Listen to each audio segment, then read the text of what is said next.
Good afternoon, everybody. Thank you for hanging in there with us. I'm going to do something I haven't done in about 20 years, which is I'm actually going to read a talk. And I have to do it for this talk for a number of reasons. So, the title of this talk is A Master's Tool, The Leadership, Life, and Legacy of Lewis Harwood Spence, who we all know as Harry. Is Harry Spence God, or is he just damn good? This was the headline of an article published in Boston Magazine in 1981, describing the incredible impact of Harry's work at the Boston Housing Authority. As Superior Court Judge Paul Garrity later put it, Harry made tens of thousands of apartments livable, which prior to that time had been unlivable. He improved the quality of life, housing-wise, including security, for tens of thousands of Boston citizens. He focused on the people. That was just one of Harry's many roles in which Harry, the leader, elevated the core mission of the organization above glory, ego, and personal ambition. It became a pattern, and he quickly became known as the turnaround king, the go-to person for restoring function and integrity to otherwise corrupt and/or dysfunctional organizations. So what I hope to do in the 5 minutes remaining is to present some of the basic elements of Harry's theory of leadership and cultural change in organizations based on his many years of experience fixing broken public institutions and some ideas outlined in his writings. Harry was in the midst of writing a book when he died, a book which focused on his leadership philosophy and approach across many of the professional roles that he held during his lifetime. Apparently, he wanted to wait until he was further along before sharing these writings with his wife, Robin Ely. And we know Robin's a great but very tough reviewer. So Harry's like, I can't go half-stepping to Robin. So he came half-stepping to me, and I said, Harry, let's get it in shape. He did share one of the early theory chapters with me, which I thought was fantastic. And I was very generous and also gentle with the feedback. The central message had to do with the primacy of organizational mission over personal ambition, and the importance of attending to the emotional well-being of employees. One quote that stuck with me and my students, because Harry often guest lectured in my classes and students loved him, is that leaders have to attend to the emotional life of the organization. This means that leaders have to be able to empathize with the emotional challenges that employees faced, and they needed to be able to validate these experiences while always seeking to build trust in an understandably mistrustful population. In his own words, Harry believed that, and these are his words, as my experience of dysfunctional organizations increased, this is from his chapter, I began to realize that there was a meta-story that characterized the history of the descent into dysfunction. In every organization, the fundamental plot line was the same. Staff joined the organization out of the belief in and loyalty to the mission of the organization. They believed in providing decent housing to the poor, or protecting children from abuse or neglect, or delivering justice to those seeking it. They agreed to give up a part of themselves to the task of the organization and to spend their working hours advancing that mission in collaboration with others. Their leaders exhorted them to give their best to the mission of the organization and to believe that the more they contributed to the mission of the organization, the more they would be rewarded. But in every dysfunctional organization, there came a point when the staff began to feel swindled.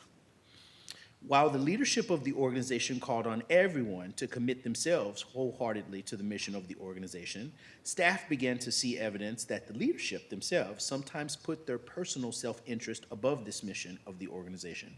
Leadership would prioritize their own protection or advancement ahead of the requirements of the mission and would compromise the mission for the sake of their own personal interest. So suddenly, what had previously seemed a moral enterprise began to look more and more like a vehicle for the aggrandizement of the leader. What had felt like a collective calling was revealed to be a sham, nothing more than a delusion behind which the leader's ego enlisted the unwitting energies of employees in a narcissistic project. The employees withdrew their allegiance from the organization that had proven itself a counterfeit. Their moral world collapsed from the entire enterprise down to a small circle of fellow employees who still trusted each other and had each other's backs. Embittered to varying degrees, the employees gave up any fealty to the larger organization. The sine qua non of an effective organization a shared allegiance to the organization and its mission was gone. Learning the specific narrative of leadership betrayal in your own organization as experienced and recounted by your employees is the first order of business on entering an organization. Knowing that story is essential to winning back the trust of the employees and restoring their commitment to the organization and its mission. The employees need to know that you understand the betrayal that befell them, often not just one betrayal, but multiple betrayals. You assure them that you understand it by repeating it back to them. And then Harry writes, I never asked anyone to trust me. I knew that request treated employees as fools. Given their experience of the organization, I told staff I understood they had no reason to trust me. I expected them to be skeptical of my intentions and not to trust me until I gave them concrete evidence on which to base their trust. Rebuilding a damaged relationship began with acknowledging the integrity of their experience, with assuring them that they were seen, that they were heard, that they were neither invisible nor taken for granted. So part of this step towards repairing this organizational harm is what he calls the moral compact. And that's the restoration of organizational effectiveness. He says the restoration of organizational effectiveness begins with the restoration of the moral compact. What is the moral compact? It is a universally shared agreement that the efforts of every member of the organization will be directed to the mission of the organization. The most critical step to restoring the moral compact is to restore subordinates' confidence in the sincerity of the leader's commitment to the mission. Subordinates' confidence that the leader will stay loyal to the mission even when her personal interests diverge from the interests of the organization. As a result, the fastest and most effective way to restore the moral compact of the organization is also the riskiest. It is for the leader of the organization to publicly demonstrate a willingness to take injury on himself or herself in order to advance the mission of the organization. And Harry had experience with this.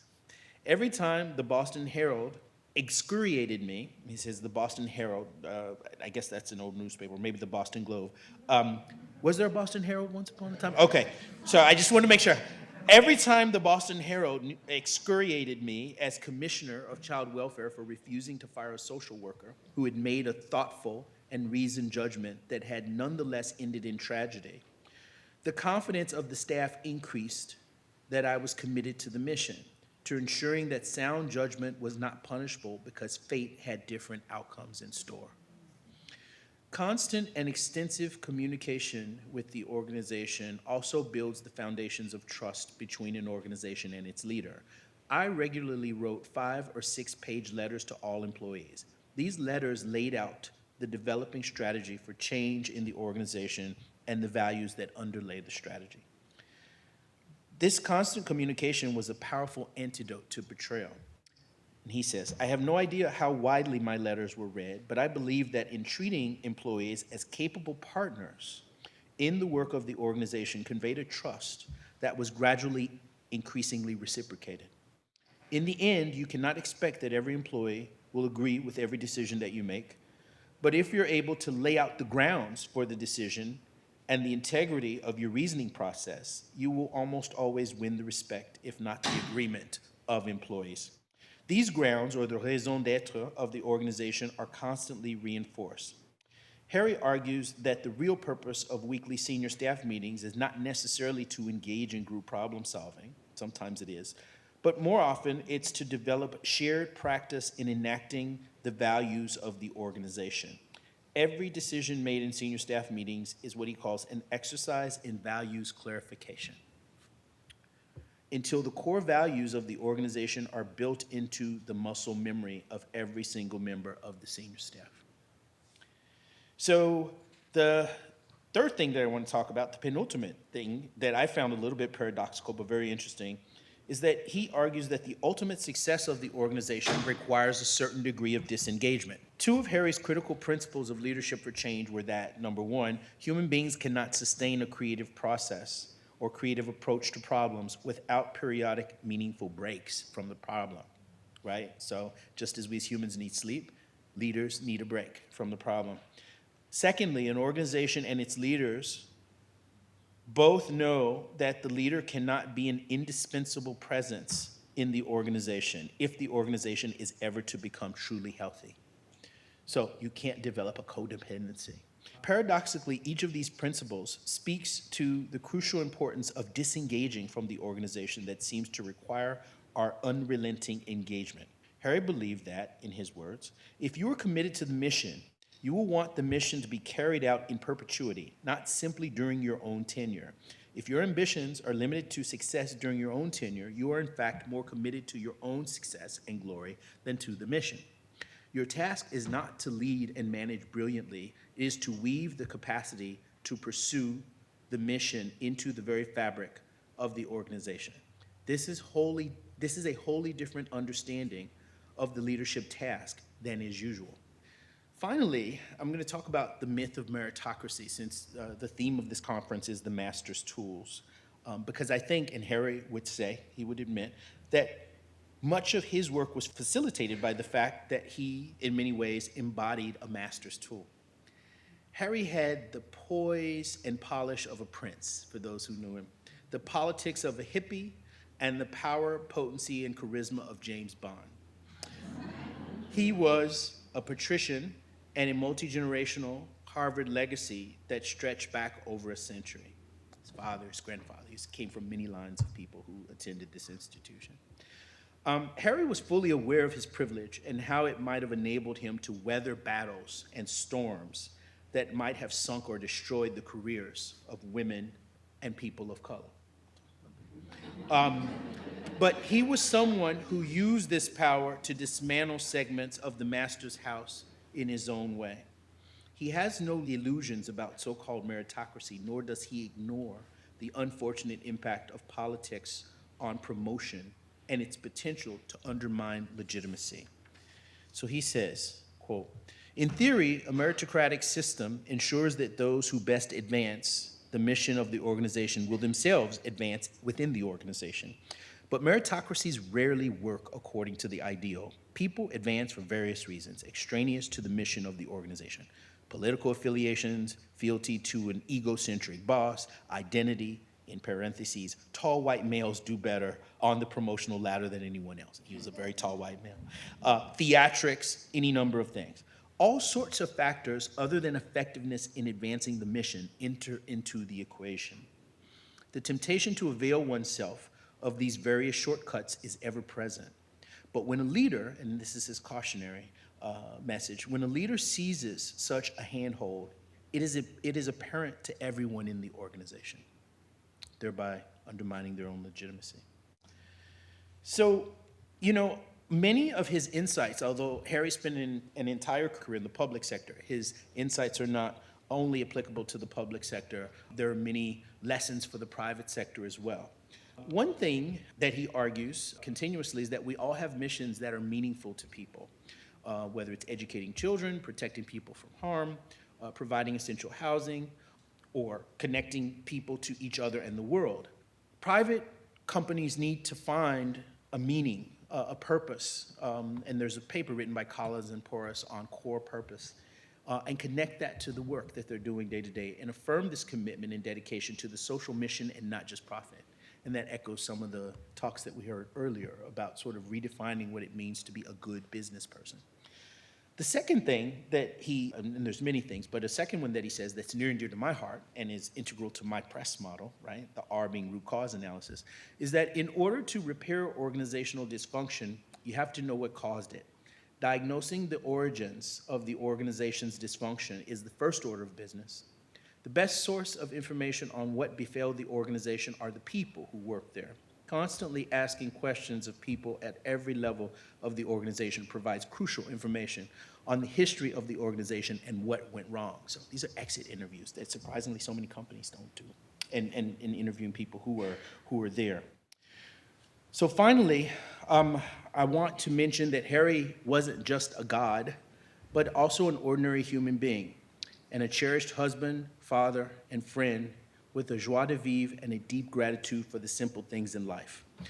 This is a picture that I took of Robin and Harry many years ago while we were on vacation in Turkey. And what I recall most, aside from his constant smile, was his ability to marvel at the beauty of simple things. despite his deep level of sophistication, Harry would go on and on about how fresh the cucumbers were, or how vibrant the hues of the bougainvilleas or the flowers adorning people's houses were. He loved the water and swimming in the sea. And he loved birds and watching, and he could identify various species. He's someone that I feel always had a deep spiritual connection to the planet that we inhabit, whether it was the fruits and flora of the earth, the wonder of its creatures, or the souls of its people. Harry was present and connected. That, to me, is the essence of grace. Harry, thank you for your warmth, your wisdom, your courage, and your contributions. You've touched the lives of many people, including my own. We're so grateful for your legacy. Thank you.